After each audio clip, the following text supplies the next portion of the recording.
Most of us are very familiar with salt. The most common is table salt. The chemical name is sodium chloride and it's a common component of the food supply in most countries.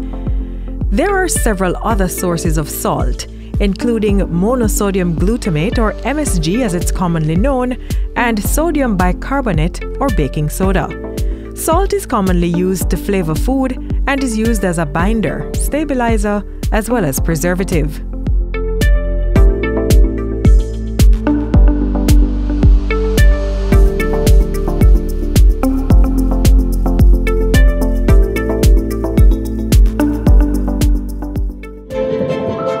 Sodium, or salt as we know it, plays an important role in the proper functioning of our body, with just about 500 milligrams needed daily to carry out normal body functions, such as water balance and nerve conduction.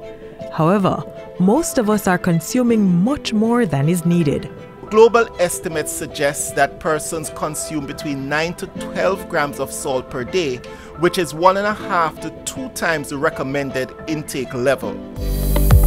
This Briny Affair is one of the key factors in our non-communicable disease burden.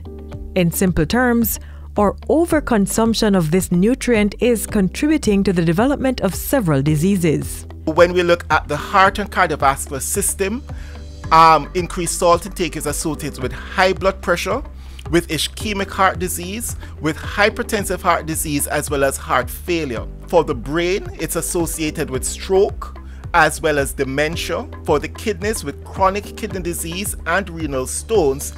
For the stomach, there is an association with increased risk of stomach cancer. For the bones, there's problems related to osteoporosis. High blood pressure or hypertension affects 1 in 3 Jamaicans, and another third is pre-hypertensive. Salt consumption is also often accompanied by increased intake of calories, which increases the propensity for obesity.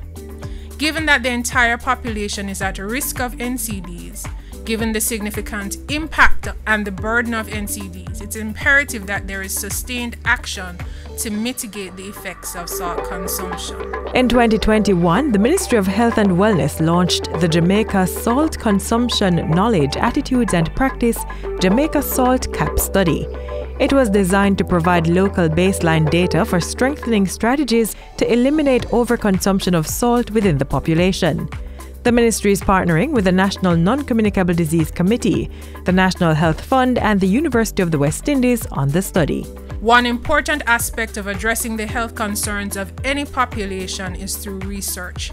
This study, therefore, will help to determine the knowledge, attitude, and practices of our population as it relates to salt intake and strengthen the implementation of strategies to reduce. This project has specific objectives. So firstly, we aim to estimate the dietary sodium consumption among Jamaicans using spot urine sodium analyses. We want to evaluate the salt content in commonly consumed packaged foods sold in supermarkets. We also want to evaluate the sodium content in commonly used consumed foods in local restaurants. Then we will conduct a national survey to get information on knowledge, attitudes, and practices regarding salt intake in Jamaica. The World Health Organization (WHO) recommends less than 5 grams of sodium per day for adults and less than 2 grams for children under 11 years of age. 1 in 10 Jamaicans consume excess salt by adding it during cooking or at the table, as well as by frequent consumption of salty sauces or high-sodium processed foods. A significant amount of sodium also comes from ready-made meals and prepared foods, including processed meats, breakfast cereals, and snacks. It's a scenario where the entire population is at risk for NCDs. Minimizing this habit for excess salt in the diet of Jamaicans is one of several goals informing the Ministry of Health and Wellness's NCD agenda. The mission to shake the salt habit begins with the young. Lowering sodium in children's diets today can help prevent heart disease later in life, especially for those who are overweight. Limit their consumption of salty snacks. And remember, no more than 2 grams per day from all food sources for those under 11 years of age. Let's also shop and cook smart. Use less or no salt when cooking and add more flavor to your food by using fresh herbs and salt-free seasoning instead. Also, keep a watch on the foods that are high in salt and limit the consumption.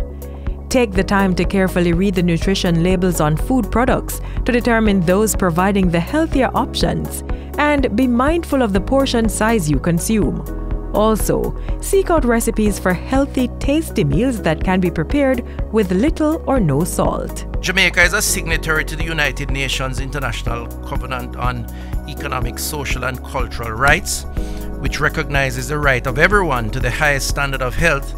And we believe that in order to achieve this, we must address the crises of NCDs and the role that excess salt, sugars and fats play in making Jamaicans susceptible to getting a lifestyle disease. Jamaica has committed to the World Health Organization voluntary target to reduce sodium or salt consumption by 30% by 2025. Achieving this requires buy-in from all stakeholders, including manufacturers, retailers, health professionals, and consumers.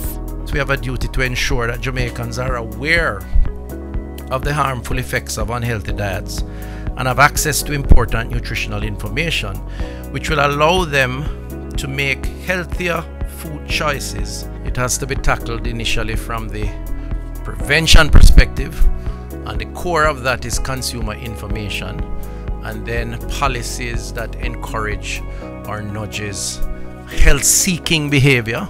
We all must do our part to break this briny affair. Shake the salt habit and stay healthy.